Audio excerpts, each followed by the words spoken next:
할렐루야, 사랑하고 축복합니다. 오늘도 우리 주님이 함께 하시는 날입니다. 오늘 2월 8일 화요일 요한복음 11장 38절로 46절 말씀으로 함께 은혜를 나누고 기도하겠습니다. 다 같이 묵상하시겠습니다.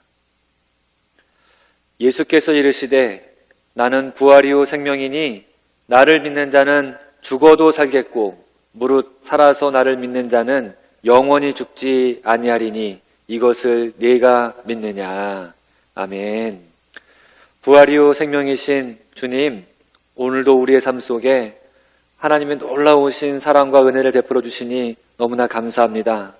절망 속에서 힘겨워하지 않도록 우리를 붙드시고 믿음 가운데 승리하며 부활의 기쁨에 참여하는 우리 모두가 될 수 있도록 인도하여 주옵소서. 말씀에 은혜 주시기를 원하오며 언제나 우리를 사랑하시는 예수님의 이름으로 기도합니다. 아멘. 우리는 문제보다 크신 하나님을 잊어서는 안 됩니다. 나사로의 죽음, 그리고 나흘이나 지난 시점에서 예수님이 나사로가 묻혀있는 나사로의 동네 베다니에 오세요. 마르다가 안타까운 마음으로 주님이 여기 계셨더라면 내 오라버니가 죽지 아니하였겠나이다. 마리아도 주님이 여기 계셨더라면 하며 안타까운 마음을 고백하죠. 그러면서 신앙 고백을 합니다. 그러나 나는 이제라도 주께서 무엇이든지 하나님께서 구하시는 것을 하나님이 주실 줄을 아나이다. 예수님이 이 고백을 들으시고 다시 한번 마르다에게 얘기하시죠. 내 오라비가 다시 살아나리라. 내 오라비가 다시 살아나리라. 이 말씀을 들은 마리아의 고백이 마르다의 고백이 이렇게 됩니다.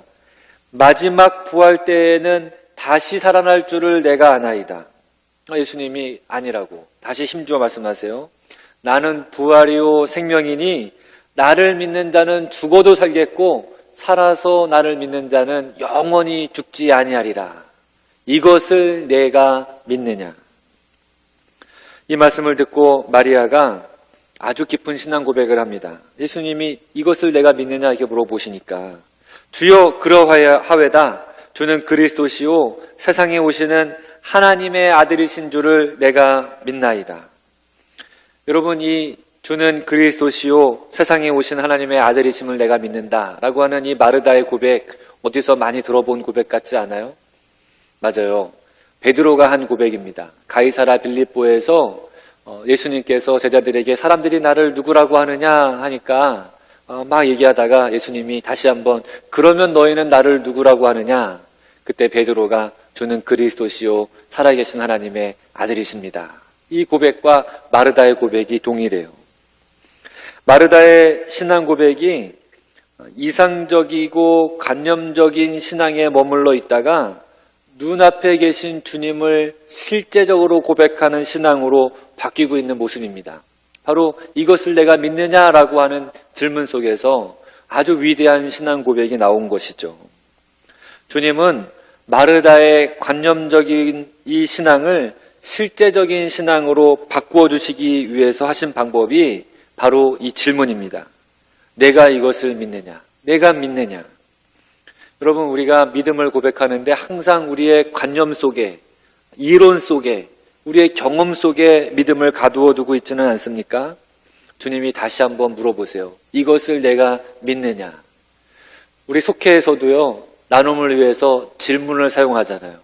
이 질문에 답을 하면서요, 우리 머릿속에 있었던 이상적이고 관념적인 신앙, 이것들이요, 실제적인 신앙으로 되는 경우를 발견하게 됩니다.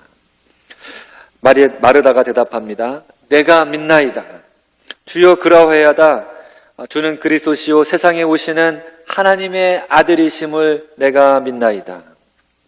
마르다의 신앙이 지식적인 신앙, 관념적인 신앙에 머무르지 않고 입술로 시인하고 마음에 고백하는 신앙으로 점프한 것을 우리가 볼 수 있습니다. 여러분, 이 실제적인 신앙이 굉장히 중요합니다.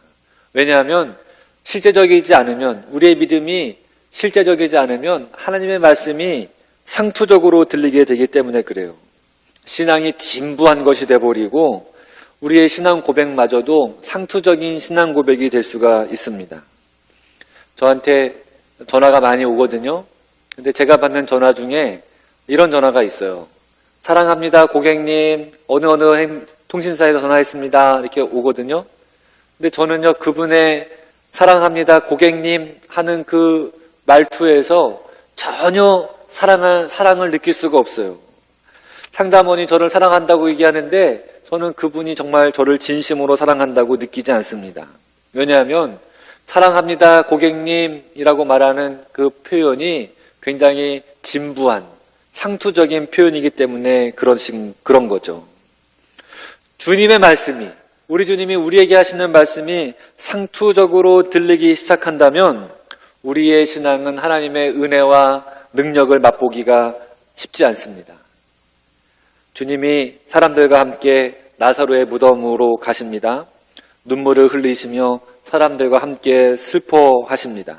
그리고 무덤가에서 나사로의 무덤을 살펴보세요. 보니까 돌로 막혀져 있어요. 장사를 다 끝냈으니까요. 예수님이 사람들에게 말씀하십니다. 돌을 옮겨 놓아라. 마르다가 깜짝 놀라서 예수님에게 상황을 말씀을 드려요. 죽은 지 나흘이래요. 냄새가 납니다. 마르다가 예수님 말씀에 주저하고 있는 거죠. 예수님 말씀에 회의적인 생각이 드는 거예요. 주님 다 끝났는데 지금 뭐하러 그거 열려고 하시는 겁니까? 라고 하는 거죠. 이때 예수님이 다시 한번 마르다에게 말씀하세요. 내가 믿으면 하나님의 영광을 보리라 하지 않았느냐. 이 병은 죽을 병이 아니라고 내가 말하지 않았느냐. 나사로를 통해서 하나님의 영광을 보이라고 했던 것 너가 믿는다고 하지 않았느냐. 마리아에게 말씀을 생각나게 하신 거죠. 마르다가 과감하게 결단을 내립니다. 돌문을 옮깁니다. 그리고 이 무덤을 가로막고 있는 돌문을 치웠을 때 거기서 하나님의 영광이 드러나는 것을 보게 돼요. 여기까지 우리 신앙생활 속에서 해야 되는 역할이 드러나고 있습니다. 우리는 죽은 사람을 살릴 능력이 없어요. 하지만 우리 주님은 가능하시잖아요. 하지만 우리가 해야 되는 것은요, 실제적인 신앙 고백과 돌문을 치우는 실제적인 믿음의 행동입니다. 오늘 본문은 바로 우리 인생의 가장 궁극적인 문제를 다루고 있습니다. 바로 죽음의 문제이죠. 그런데 이 죽음의 문제 앞에 믿음의 문제가 있는 것을 알 수가 있어요. 믿음으로 우리는 죽음보다 크신 주님을 만날 수가 있습니다. 요한복음에 여러 스펙터클한 이적과 기사들, 사건들이 많이 있지만 이 나사로의 부활과 같은 것보다 더 스펙터클한 사건들이 있을까? 예수님이 하나님께 감사 기도를 드리시고 난 다음에 큰 소리로 나사로를 부릅니다. 나사로야, 나와라! 나사로가 무덤에서 나오죠. 큰 기적입니다. 죽었던 나사로, 죽어서 냄새가 나던 그 나사로가 살아나서 배로 동인 채로 나옵니다. 얼마나 신비한 장면인지 몰라요. 그리고 주님 말씀하시죠. 풀어놓아 다니게 하라. 나사로가 좀비로 살아난 게 아니에요. 정말 부활해서 살아난 것을 보여주고 있는 겁니다. 이것을 내가 믿느냐? 질문에 마르다가 답하고 돌문을 움직였을 때 풀어놓아 다닐 수 있는 나사로를 만나게 되는 겁니다. 만약 마리아의 믿음이 돌문 앞에서 멈추었다면 어떻게 됐을까요? 예수님이 옮기라고 하는 말씀은 그냥 하시는 말씀이야. 슬픔 속에서 그냥 하시는 말씀일 거야. 상투적인 말씀이야. 그냥 의뢰 미안한 마음에 그렇게 하시는 걸지도 몰라. 예수님 말씀을 믿는다는 것, 이것은요, 관념적이거나 미래적인 것으로 만약에 마르다가 생각하고 있었다면 나사로의 부활도 없고 하나님의 영광을 드러낸 일도 없었을 것이죠. 예수님은 그냥 거기서 아무 역사도 하지 못하시고 떠나셔야 했을지도 모릅니다.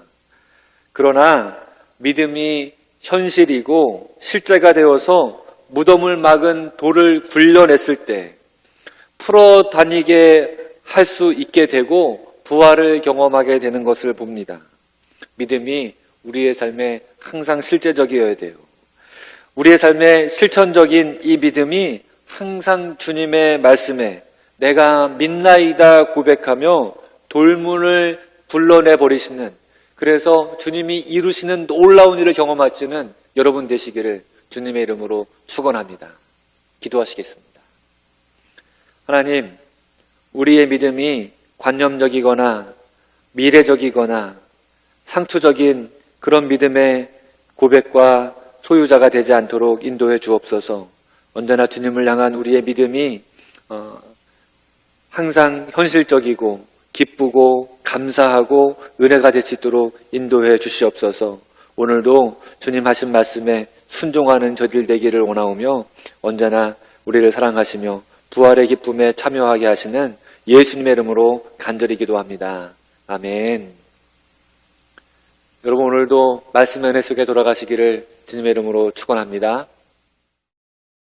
이에 예수께서 다시 속으로 비통히 여기시며 무덤에 가시니 무덤이 굴이라 돌로 막았거늘 돌을 옮겨 놓으라 하시니 그 죽은 자의 누이 마르다가 이르되 주여, 죽은 지가 나흘이 되었음에 벌써 냄새가 나나이다. 내 말이 네가 믿으면 하나님의 영광을 보리라 하지 아니하였느냐. 하시니 돌을 옮겨 놓으니 예수께서 눈을 들어 우러러보시고 이르시되 아버지여, 내 말을 들으신 것을 감사하나이다. 항상 내 말을 들으시는 줄을 내가 알았나이다.